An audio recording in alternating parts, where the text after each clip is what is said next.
एक छोटा सा बालक और भगवान की उंगली पकड़कर अपनी माँ के पास ले गया और माँ सोच रही है कि पहले अपने बालक को प्रणाम करूं कि भगवान को प्रणाम करूं।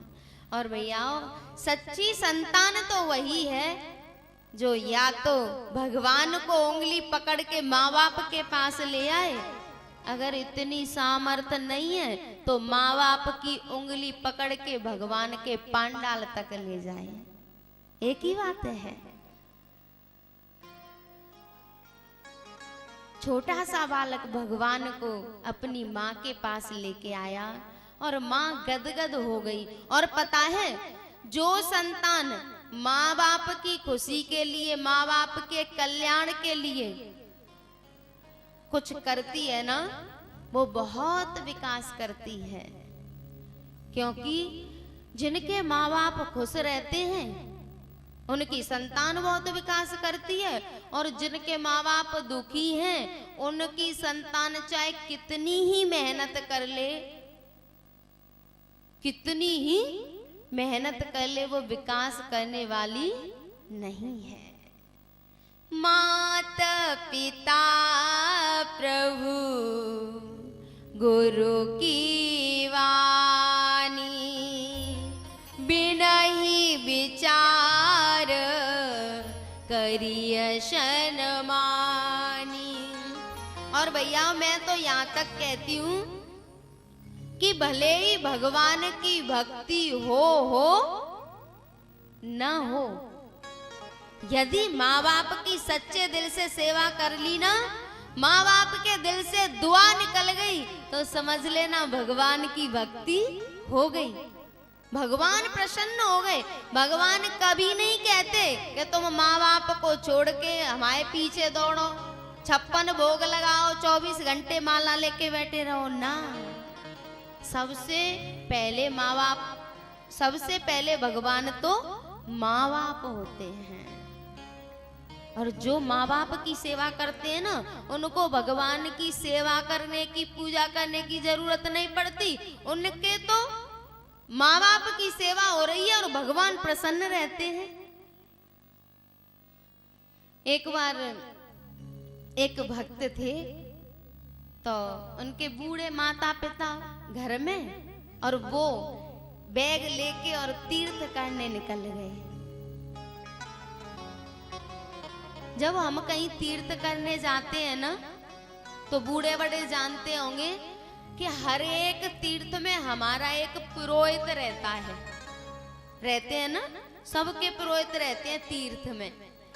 तो वो भक्त अपने पुरोहित के घर गया और रात्रि में जब जागा तो उसने देखा कि बड़ी दिव्य दिव्य नारियां सुंदर आभूषण पहने हुए और पुरोहित जी के घर आ रही हैं। उस भक्त ने उनसे पूछा कि देवियों आप कौन हो? एक बोली मैं गंगा हूं, दूसरी बोली मैं यमुना हूं, तीसरी बोली मैं नर्मदा हूं। उसने कहा कि तुम यहाँ क्यों आई हो?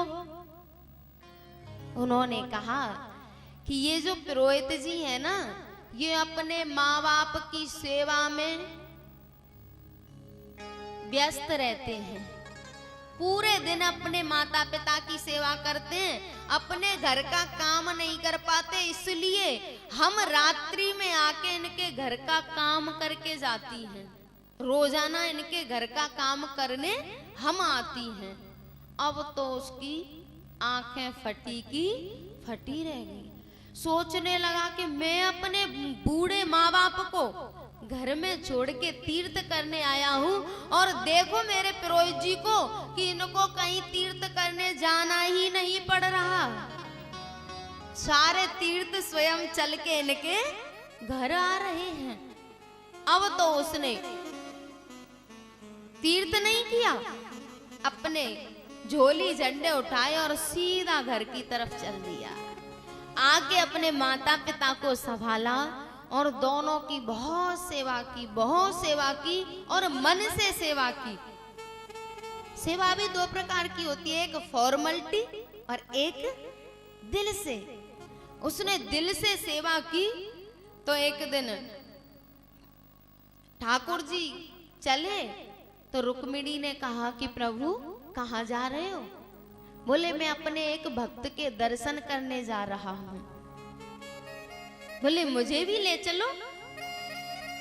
ठाकुर जी ने कहा चलो।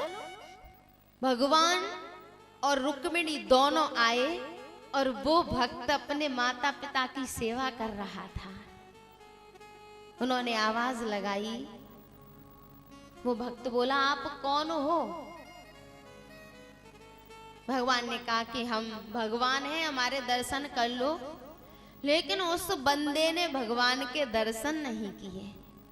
एक ईंट रखी थी उसके पास और ईंट लेके ऐसे पीछे खिसका दी कि लो इस पे खड़े हो जाओ और जब मेरी सेवा पूरी हो जाएगी तब मैं आपके दर्शन करूंगा। भगवान और रुक्मिणी दोनों ईंट पे खड़े रहे। जब उसकी सेवा पूरी हो गई तो फिर उसने भगवान के दर्शन किए। भगवान ने कहा कि हम तेरी सेवा से बहुत प्रसन्न हैं, तू कुछ मांग ले। उन्होंने कहा कि यदि आप देना चाहते हो तो जिस तरह से आप इस ईंट पर खड़े हो ना, ऐसे ही यहाँ हमेशा खड़े रहो और सब भक्तों को दर्शन दो। और भैया आज भी वो भगवान उस स्थान पर ईंट पर ही खड़े हैं। पहले उनका नाम था इट्ठलनाथ और इट्ठलनाथ से परिवर्तित होके हो गया है विट्ठल। विट्ठल भगवान के किन किन लोगों ने दर्शन किए हैं? नाम तो सुना होगा। वही भगवान है। तो भगवान कभी नहीं चाहते कि मेरी सेवा करो, उनको जरूरत नहीं है। और भैया दो धर्म होते हैं।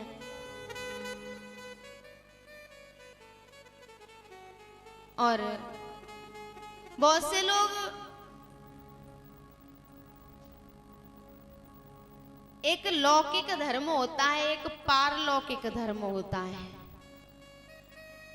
बहुत से लोग लौकिक धर्म से ऊपर उठ जाते हैं तो उनको सब कुछ छोड़ देना चाहिए। लेकिन बहुत से ऐसे होते हैं जो लौकिक धर्म से तो ऊपर नहीं उठे हैं और पारलौकिक धर्म में प्रवेश नहीं हुआ है, लेकिन अपने लौकिक धर्मों को छोड़ दिया। ब्रह्म ज्ञान जानो नहीं, कर्म दिए छुटका, तुलसी ऐसी आत्मा घोर नरक में जाए। लौकिक धर्म से अभी निवृत्ति नहीं हुई है, पारलौकिक धर्म में प्रवेश नहीं हुआ है, लेकिन नाटक करना शुरू कर दिया। कि एक व्यास जी आए थे, उन्होंने कह दिया कि जाके प्रिय न राम वैदेही तजिए ताय कोटि बैरीसम यद्यपि परम शनेही। यदि पारलौकिक धर्म में प्रवेश हो गया है तो तजना ही ठीक है, और प्रवेश भी हुआ नहीं है और अपने ही धर्म को छोड़ बैठे हैं तो गड़बड़ हो जाएगी प्यारे। ब्रह्म ज्ञान जानो नहीं, कर्म दिए छुटकाए। ग्रस्त जीवन है हमारा, गृहस्थी है, और उनके जो हमारा कर्तव्य बनता है, जो धर्म बनता है, उसको छोड़ के और अंदर से वैराग्य नहीं हो रहा, बाहर से वैराग्य का नाटक कर रहे हैं, तो इससे बड़ा अपराध कुछ है ही नहीं। हाँ, यदि अंदर से वैराग्य हो रहा है तो फिर तजिए ताए कोटि बैरी सम यद्यपि परम स्नेही, जाके प्रिय राम वैदेही। ये काम भरत जी ने किया था। भरत जी का पारलौकिक धर्म में प्रवेश हो गया था, लौकिक धर्म से ऊपर उठ गए थे। तो उन्होंने कहा था, जरौ सुसंपत्ति सदन सुख, सोहृदय मातु पितु भाई, सन्मुख होत जुराम पद, करई न सहस सहाय। तो भैयाओं, मैं तो हाथ जोड़ के यही कहूंगी कि जब तक उस अध्यात्म में प्रवेश नहीं मिलता, उस पारलौकिक धर्म में प्रवेश नहीं मिलता, तब तक अपने माता पिता सास ससुर की सेवा करो। इससे बड़ा धर्म कुछ है ही नहीं।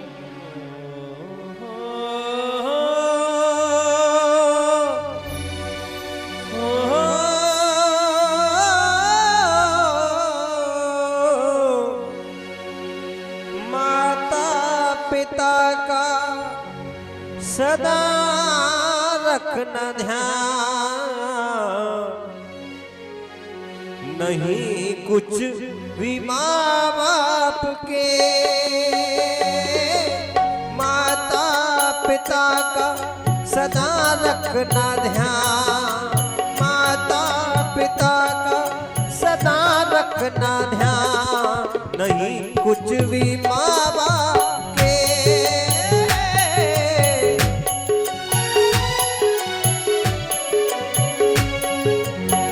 बाप से पैदा हुए भगवान, माँ बाप से पैदा हुए भगवान, नहीं कुछ भी माँ बाप के। माता पिता का सदा रखना ध्यान, नहीं कुछ भी माँ बाप के।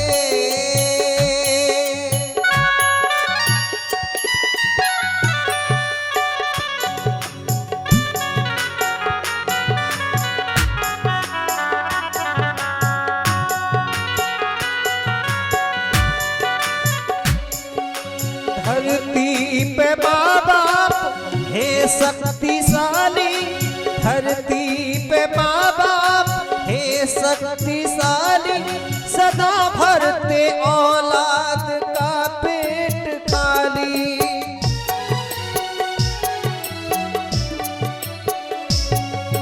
धरती पे माँ बाप है शक्तिशाली, सदा भरते औलाद पेट खाली। माँ बाप ने दी है सबको ही जान, माँ बाप ने दी है सबको ही जान, नहीं कुछ भी माँ बाप के। माता पिता का सदा रखना ध्यान, नहीं कुछ भी माँ बाप के।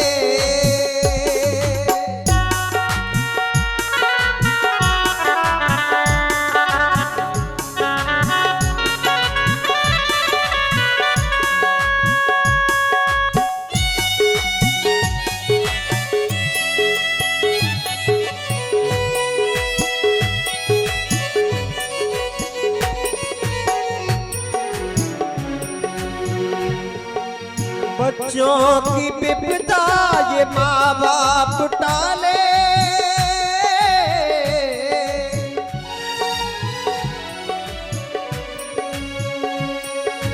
बच्चों की विपदा ये माँ बाप टाले।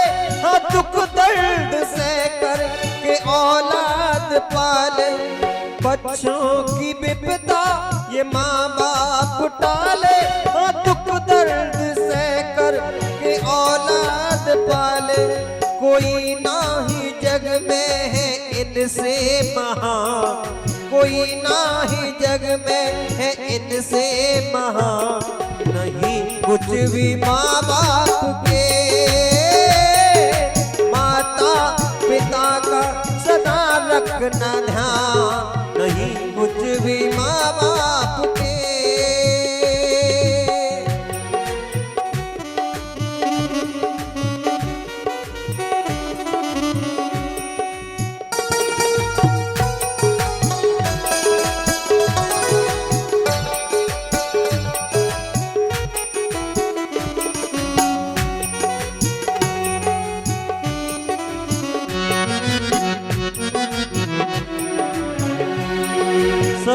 कर्म छोड़ो तुम एक कर्म कर लो,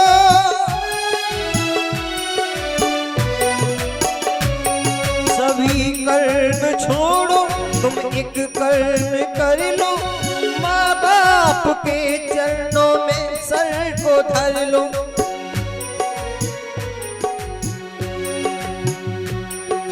माँ बाप से पैदा हुए भगवान, माता पिता से पैदा हुए भगवान, नहीं कुछ भी माँ बाप के,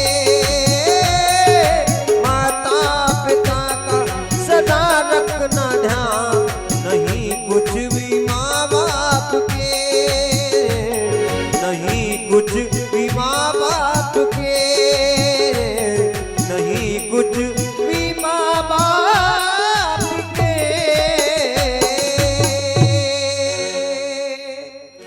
माता पिता का सदा रखना ध्यान, नहीं कुछ भी माँ बाप के,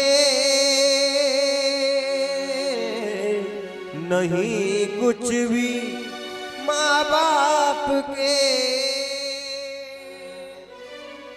भैया मुझे तो भगवान कभी सामर्थ्यवान बनाएगा ना,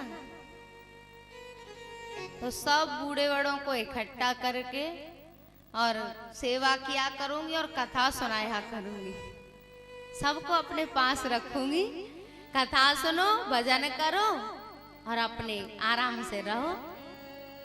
यदि परमात्मा ने कभी सामर्थ्यवान बनाया तो भैया वो छोटा सा बालक जब माँ के पास भगवान को लाया तो उस समय उस माँ को ही पता होगा कि उसको कितनी खुशी हुई होगी। और जब कोई खुश होता है ना तो उसके अंदर से दुआएं निकलती हैं, आशीर्वाद निकलते हैं। भैया एक पंक्ति बोलते हैं, माँ दुआ दे या बद्दुआ भगवान से टाली नहीं जाती। माँ की दुआ कभी खाली नहीं जाती, माँ दुआ दे या बद्दुआ मगर भगवान से टाली नहीं जाती। चार चार बच्चों का पेट पालती है एक माँ, मगर चार बच्चों से एक माँ पाली नहीं जाती, एक माँ पाली नहीं जाती। माँ दुआ दे या बद्दुआ, माँ नहीं, माँ और पिता दोनों ही दुआ दे या बद्दुआ भगवान से टाली नहीं जाती।